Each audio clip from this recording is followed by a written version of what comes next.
आज की strategy special है एम्बुश मार्केटिंग। एम्बुश मार्केटिंग छोटे व्यापारियों को बहुत काम आने वाला है। छोटे ब्रांड बिना पैसा लगाए बड़े बड़े ब्रांड्स के मार्केटिंग एफर्ट को हल्का सा ट्वीक करके आप कैसे मार्केट करके खुद मार्केटिंग में अपने बिना पैसा लगाए पूरी तरह एक्सपैंड कर सकते हैं। बड़े ब्रांड्स के जो हाइप होता है उस हाइप को हाईजैक कर सकते हो आप। फ्रेम तेरा फेम मेरा, यानी कि उसने फ्रेम बनाया आपने फेम कमाया। बजट तेरा बज मेरा, उसने बजट लगाया आपने बज बनाया। नमस्कार, मैं Vivek Bindra, founder and CEO बड़ा बिजनेस.com। स्ट्रैटेजी सीखो सबके लिए नहीं है, ये उसके लिए जो बिजनेसमैन है। ये हर एक को देखने की जरूरत नहीं है। अगर आप बिजनेस कर रहे हैं, करने वाले हैं, या बड़ा करना चाह रहे हैं, एक्सपैंड करना चाह रहे हैं। आज का जो टॉपिक है एम्बुश मार्केटिंग, इसमें कंपनी अपने काम से काम नहीं रखती बल्कि दूसरे के काम से अपना काम निकाल लेती है। कैसे करते हैं एम्बुश मार्केटिंग? अगर आपका बिजनेस में आपके पास बहुत पैसा नहीं है एडवर्टाइजिंग का, क्या करना चाहिए आपको? अगर बहुत पैसा है तो क्या करना चाहिए? थोड़ा बहुत है तो क्या करना चाहिए? तीनों स्टेजेस को आप समझ जाएंगे। आज ब्रॉडली दो तरीके से तीन स्टेज समझेंगे। पहले लाइब्रेरी में समझाऊंगा आपको मैं, छोटा बिजनेसमैन है, जीरो कॉस्ट के अंदर एम्बुश मार्केटिंग कैसे करें। बड़े ब्रांड ने खूब पैसा खर्च किया, मैं उसका बिना पैसा लगाए फायदा कैसे उठाऊं। और स्टूडियो में सीखेंगे अगर धंधा थोड़ा बड़ा हो रहा है तो थोड़ा पैसा लगा के कैसे कर सकते हैं। दोनों को समझने के लिए पूरा वीडियो देखिए। सिर्फ नॉलेज नहीं, एग्जीक्यूशन सिखाऊंगा, क्योंकि ये एग्जीक्यूशन ओरिएंटेड है। छोटे बिजनेसमैन को बिना पैसे के लिए एग्जीक्यूट कैसे करना है, स्टेप क्या होंगे। छोटे छोटे बिजनेसमैन के लिए जीरो कॉस्ट और लो कॉस्ट दोनों तरीकों से आप सीखोगे कि ब्रांड्स का लाइमलाइट में खुद का लाइमलाइट कैसे बनाते हैं। आपका कॉम्पिटिटर आपको बोलता है मेरे पास पैसा है, मेरे पास लोकेशन है, वेंडर है, टीम है, मेरे पास बड़ा ब्रांड है, मेरे पास पंच लाइन है, और मेरे पास बड़ी स्पॉटलाइट है। तो क्या करना चाहिए? बड़े ब्रांड्स के हाइप को कैसे आप हाईजैक करोगे? बड़े ब्रांड्स के फेम में अपना फेम कैसे बनाओगे? उसके फ्रेम में अपना फेम कैसे बनाओगे? उसके बजट में अपना बज कैसे बनाओगे? तो आज की वीडियो एक क्रैश कोर्स है लाइब्रेरी और स्टूडियो के बीच में। मैं लाइब्रेरी में आपको दो तरीके बता रहा हूं, एक तो नो कॉस्ट और लो कॉस्ट, और स्टूडियो में जाकर के मैं आपको बताऊंगा कि अगर बड़ी कॉस्ट में करना हो तो कैसे करना है। पहले लो कॉस्ट नो कॉस्ट समझ लेते हैं। लो कॉस्ट नो कॉस्ट क्या होता है? एक तरीका है ट्विटर और इंस्टाग्राम यूज करो, नो कॉस्ट, कोई पैसा नहीं लगने वाला। और एक तरीका है लो कॉस्ट। अगर आप एक छोटे शहर के ब्रांड हो तो एक वहां पे एक होर्डिंग लगा सकते हो बड़े ब्रांड के अगेंस्ट और बड़े ब्रांड के बाजू में। एम्बुश करते कैसे हैं।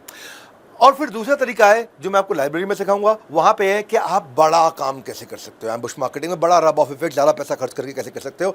तो लाइब्रेरी में पहले बात कर लेते हैं जो आपके सबसे काम की चीज है। मेरे पास पैसा नहीं है लेकिन मेरे को ब्रांड वायरल करना है, मैं कैसे करूंगा, जीरो कॉस्ट में कैसे करूंगा।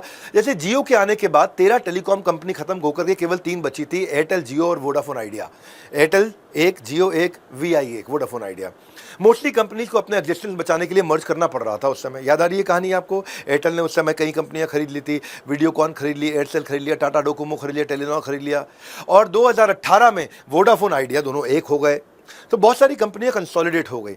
तभी वोडाफोन ने ट्वीट किया, it's time we make it official. और क्या ट्वीट किया? vodafoneidea.com। तो जियो ने कैसे एम्बुश किया इसको? जियो ने सिंपल ट्विटर का इस्तेमाल किया, कोई एडवर्टाइजिंग नहीं करी। इन्हीं के vodafoneidea.com जो उन्होंने बोला कि हम यहाँ बता देते हैं कि हम एक हो गए हैं, तो उसने टैग करते हुए जियो ने लिख दिया, वोडाफोन और आइडिया को टैग किया और बोला bringing people together since 2016। Vodafone idea को साथ में लेकर के आए। इससे क्या, वोडाफोन आइडिया का नाम लेकर के वोडाफोन आइडिया की बिना बोले वोडाफोन आइडिया की खूब बेइज्जती कर दी उन्होंने। और हैशटैग क्या था? With love from Jio, bringing people together since 2016 with love from Jio. इसका मतलब क्या है? बेचारे ये लोग किसी काम के नहीं रहे, इनको भी हम साथ में ले आए और कस्टमर्स को तो हम साथ में लाए ही लाए हैं। तो बिना बोले आपने उनकी बेइज्जती कर दी और अपना एकदम ब्रांड बहुत बड़ा कर लिया। इसमें जियो का पैसा नहीं लगा, टाइम नहीं लगा, कुछ नहीं लगा, क्रिएटिविटी लगी और ट्विटर पे एक पोस्ट लगा। तो ये है नो कॉस्ट और लो कॉस्ट आइडिया। ये लर्निंग हर एमएसएमई के लिए वैल्यूएबल है। एम्बुश के लिए कैश नहीं, क्रिएटिविटी चाहिए। छोटे बिजनेस वालों, अगर आप भी अपने बिजनेस को बड़ा करना चाहते हो, ऐसे विटी रिप्लाई में फ्री मीडिया कवरेज ले सकते हो, और बहुत मीडिया ने इनके बारे में छापा। अगला उदाहरण देता हूं मैं आपको। अप्रैल 2015 की बात थी। इस समय जोमेटो अपना लोगो फाइनल करने में लगा हुआ था। कभी ये लोगो ट्राई करे, कभी वो लोगो ट्राई करे, कभी डिजाइनर उसका मजाक उड़ा रहे, कभी कुछ हो रहा, कभी कस्टमर को बोल रहा, कभी कुछ ही को बोल रहा, कभी और लोगो, ये लोगो कैसा लगेगा, ये लोगो कैसा लगेगा, ये वाला देखो, ये वाला देखो। तभी अमेजॉन का एक पुराना कैंपेन चल रहा था, और दिखाओ और दिखाओ और दिखाओ और दिखाओ। और जोमेटो अपने लोगो दिखा रहा था, अमेजॉन बोला करता था और दिखाओ और दिखाओ। यही अमेजॉन आया और उसके नीचे हैशटैग चालू कर दिया, और दिखाओ कैंपेन। अमेजॉन ने जोमैटो के लोगों को बार बार बदलने के कारण सोशल मीडिया के बज़ को नोटिस किया, बार बार लोगो बदल रहा है और लोग बार बार नया नया ये दिखा रहे हैं अपना लोगो। जोमेटो को उन्होंने आके टैग कर दिया कि तुम बार बार जो अलग अलग लोगो 6 महीने से बदल रहे हो ना, ये तुम और कुछ नहीं कर रहे थे, हमारे और दिखाओ कैंपेन को और ज़्यादा प्रमोट कर रहे थे। तुम्हारे शायद डिजाइनर को भी यही ब्रीफ रहा होगा, और दिखाओ और दिखाओ और दिखाओ और दिखाओ। जोमेटो के लोगों से ज़्यादा वायरलिटी, जोमेटो के लोगों की वायरलिटी से ज़्यादा स्पॉटलाइट और दिखाओ को मिल गई। पैसा कितना लगा? 0 पैसा लगा अमेजोन का, और 0 पैसे में इनको इतना media coverage, free media coverage मिला। छोटे बिजनेस वाले भी अपने धंधे के अंदर आप बड़े ब्रांड को टैग करके कई बार इस प्रकार की फ्री मीडिया कवरेज उठा सकते हैं। मेरा तीसरा उदाहरण सुनिए, ये सब अभी जीरो कॉस्ट वाले बता रहा हूं आपको। नवंबर 2024 की बात थी, स्विगी की लिस्टिंग हुई। जोमेटो जो पहले से ही लिस्टेड था, उसने एम्बुश मार्केटिंग करते हुए ट्विटर पे लिख दिया, स्विगी को टैग किया और बोला you and I in this beautiful world. तो उसने बोला कि भाई अभी आपकी लिस्टिंग हो रही है और हमारी हो चुकी है, और अब इस सुंदर से दुनिया में खाली अब मैं और आप हैं, मैं स्विगी आप जोमेटो, मैं जोमेटो आप स्विगी, और इन दिस ब्यूटिफुल वर्ल्ड।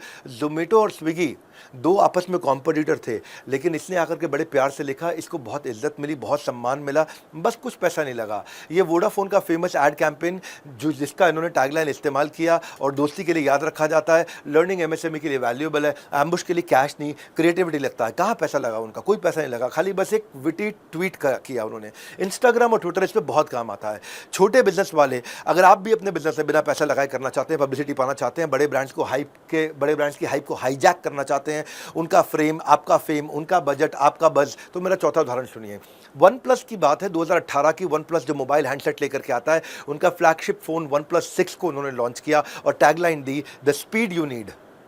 यहां था द स्पीड यू नीड, और उसके कुछ ही दिन के अंदर सैमसंग ने क्या किया, अपना स्मार्टफोन लॉन्च किया और वन प्लस को बिना टैग किए अपना टैग लाइन से उनके टैग को ट्रोल कर दिया। क्या बोला उन्होंने? यहां क्या था, the speed you need, left hand side, right hand side पे क्या आ गया, need more than just speed. खाली स्पीड चाहिए, you need more than speed जी, द स्पीड यू नीड और you need more than just speed by Samsung S8। तो लोगों को याद आ गया, भाई दोनों को कंपैरिजन दिखाई पड़ गया, ये खाली स्पीड दे रहा है, ये कह रहा है स्पीड से बहुत ज़्यादा लो, खाली स्पीड क्यों ले रहे हो। सैमसंग का 0 खर्चा लगा, लेकिन वन प्लस के जो फैंस थे वो सैमसंग की तरफ मुड़ करके आए, सैमसंग के फैंस और ज़्यादा मुड़ करके आए, फ्री पब्लिसिटी मिली। छोटे बिजनेस वाले भी अपने धंधे में बिना पैसा लगाए इस प्रकार पब्लिसिटी कर सकते हैं। मैं बार बार आपको बोल रहा हूँ कि बड़े ब्रांड का हाइप है, लेकिन आप उसे हाईजैक कर सकते हो। बड़े ब्रांड का फ्रेम है, आप उसमें अपना फेम बिल्ड कर सकते हो। बड़े ब्रांड का बजट है, आप उसमें बस कर सकते हो। अगर कोई चीज़ बड़े ब्रांड की वायरल हो रही है और उसकी आपकी आइडेंटिटी उसकी आइडेंटिटी मैच हो रही है, तो ओपोनेंट की कंट्रोवर्सी भी आपकी अपॉर्चुनिटी हो सकती है और ओपोनेंट का कैश भी आपकी अपॉर्चुनिटी हो सकती है। कॉम्पिटिटर के जो बैड लाइट को बिना पैसा लगाए अपनी सक्सेस का स्पॉटलाइट कैसे बना सकते हैं।